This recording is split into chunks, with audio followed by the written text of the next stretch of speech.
নমস্কাৰ আমাৰ আন এটা ভিডিঅ'লৈ আপোনাক পুনৰবাৰ স্বাগতম জনাইছোঁ সদৌ অসম ট্ৰাইবেল সংঘ মাৰ্গেৰিটা জিলা সমিতিৰ 13তম বাৰ্ষিক অধিৱেশনখনি আমাৰ আপোন গাঁও কুজু পথাৰত এদিনীয়া কাৰ্যসূচীৰে যোৱা 7 জুন তাৰিখে অতি সুচাৰুৰূপে অনুষ্ঠিত হৈ যায় অধিৱেশনখনিত উপস্থিত থাকে সদৌ অসম ট্ৰাইবেল সংঘৰ সভাপতি শ্ৰীযুত আদিত্য খাখলাৰী দেৱৰ লগতে বিভিন্ন দল সংগঠনৰ প্ৰতিনিধিসমূহ আমি জনাবলৈ পাই দুখিত যে অধিৱেশনলৈ আহি উভতাৰ পথত জাগুনৰ পৰা অহা এটি প্ৰতিনিধিৰ দল এক পথ দুৰ্ঘটনাত পতিত হয়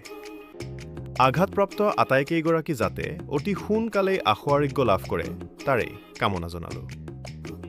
আমাৰ অসমখন বিভিন্ন জাতি জনগোষ্ঠীৰে ভৰপূৰ এখন ৰাজ্য তাৰে ব্যতিক্ৰম নহয় তিনিচুকীয়াৰ মাৰ্গেৰিটা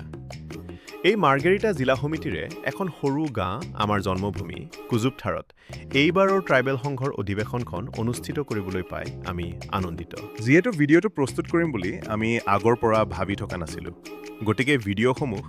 বিভিন্নজনৰ ছ'চিয়েল মিডিয়া পোষ্টৰ পৰা তেখেতসকলৰ বিনা অনুমতিত লোৱা হৈছে গতিকে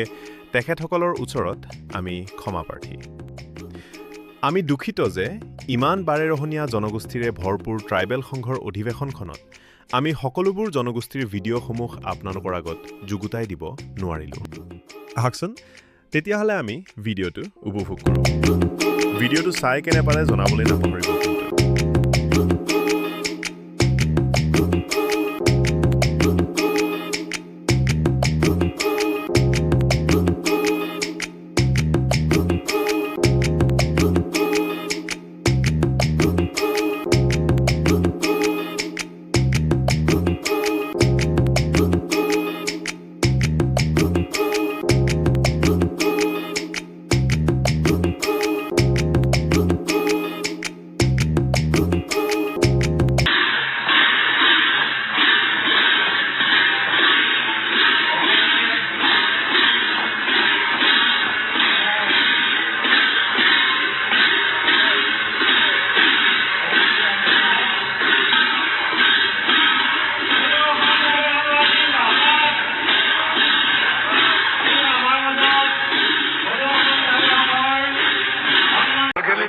জিলা সমিতিৰ 13তম অধিৱেশন আমাৰ মাজত অনুষ্ঠিত হৈ গ'ল আৰু সফলভাৱে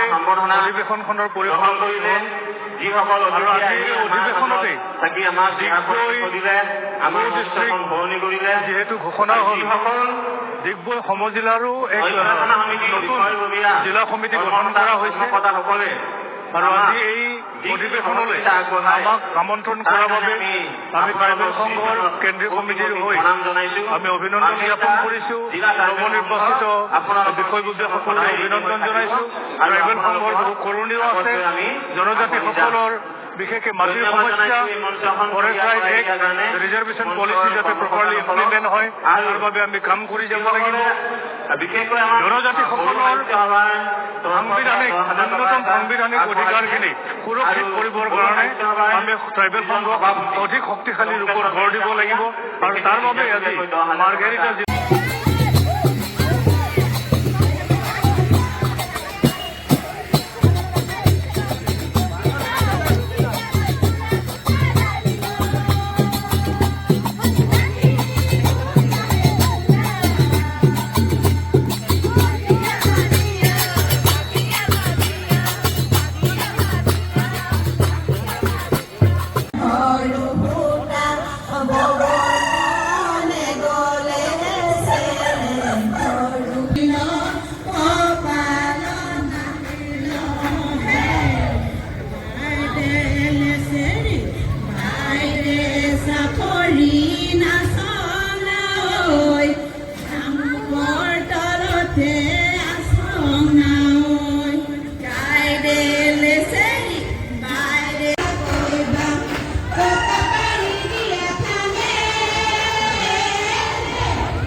কাৰেণ্ট লাগিলে আকৌ পিছত গ'লে আকৌ দুদিনা কথাটো বেলেগ হৈ যাব।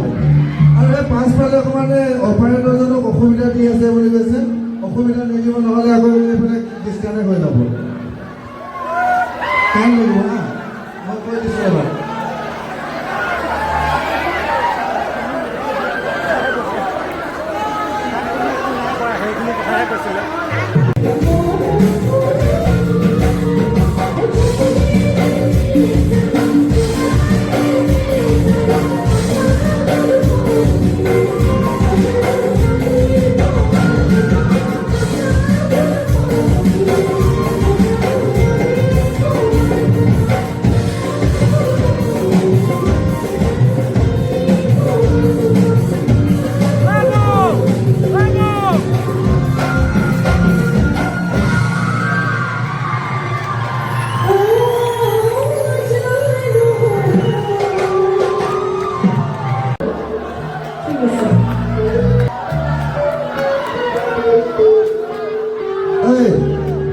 মাজতে এটা কথা কওঁ